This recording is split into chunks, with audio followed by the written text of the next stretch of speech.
We often pose with this question, especially at Cactus Foundation. Um, when do we talk to our kids about sex? Or kids pose us some really embarrassing questions that we're not prepared to answer, or we do not know what to answer, how much to reveal, and how much not to talk about it. Should we answer it, or we should just keep mum, or we should just divert or distract them? So, these are a few questions that are often asked by parents. So, we are answering this.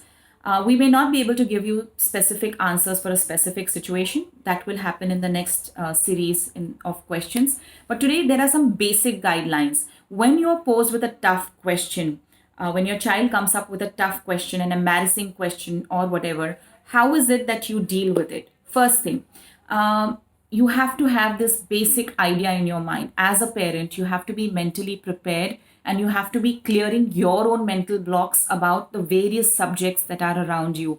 Whether it is about sex, is it about bodies, it is about man woman relationship, whether it is about sexuality, anything that you think it's embarrassing to talk to your child. Or let's say, there are though menstrual cycle should not be an embarrassing thing, but yes, most of us in our culture have this taboo kinds. No, I don't want to talk about it. So all these topics, they can range from a variety of things. So you have to understand, as a parent, that's the first thing, that you have to get rid of your own mental blocks. Okay. Second, take this as an opportunity and pat your back, because your child is running to you for the answer, which means that your child is trusting you. So you just have to strengthen this relationship and strengthen this bond by answering the child. Third question is, should we answer or we shouldn't? You must answer. There has to be an answer for it. You can never leave the child greedy and hungry for answers. Leave him, more curious for it. Because if you won't answer, there are so many, you can say, factors and so many people around who might groom him into the wrong direction. So these mediums like internet and all might groom your child into a totally opposite direction. The peers can groom the child into a totally, negative direction, or it can just about fail your child in finding those answers in the most appropriate way. So take that as an opportunity, and you have to answer. You must answer the question. How do you answer? I don't know the answer, but if my child is just popping this question, what do I do? So at that point of time, you can do one important thing, is you can sit down and listen to the question. That listening is very important. Even that helps.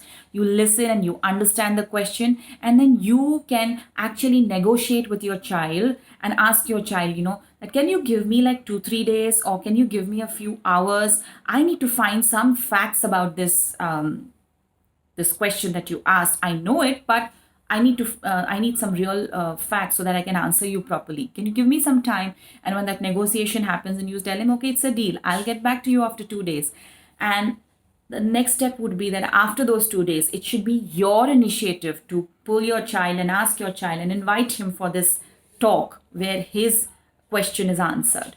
So it sets the right tone, where the child is more open, where the child is going to be listening to you actively, and where even you have a chance to explain to the child. How much do you explain? You explain according to the age. So if a 2-year-old is asking you, where do babies come from, showing them the picture of your pregnancy bump and telling them, I missed you so much, and I have this, I prayed a lot, and then, I suddenly got this good news. Santa gave me this good news, or, God just sent this to me, and I here's where you came, from my stomach. So that's about it. And I think for a 2-year-old, 3-year-old, that should be enough. So depending on their age, you limit the information, but never ever give them wrong facts, or never ever give them, you can say, incorrect information or any disinformation.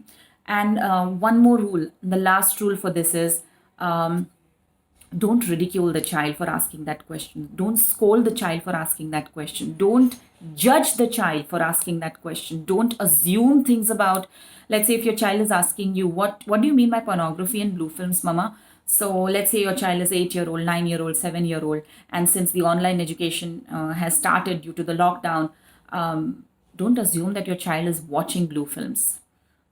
You have every right to investigate, and you can say empathetically ask the child, where did you get the word from? So even you show your curiosity, and don't be conditional when you answer. Don't have those conditions. If you tell me where you have got this word from, then I will answer. So this is a very wrong tone that you're setting. So you have to be friends with your children, and you have to understand that they are exploring the world, they are ready. So whenever a child, so the overall answer is, when your child is asking you that a question, no matter how uncomfortable you might find it, your child is ready to listen to that answer. Your child is totally ready to hear it out. So just follow these basic rules and help yourself. And if you have any doubts, and if you think that you are not able to answer a particular question that your child is bombarding you with, you just have to call us on 8888441636 and tell us the situation. Okay, my child asked this question, how do I deal with it? Cactus Foundation and its entire team is willing to help you and willing to guide you. Thank you.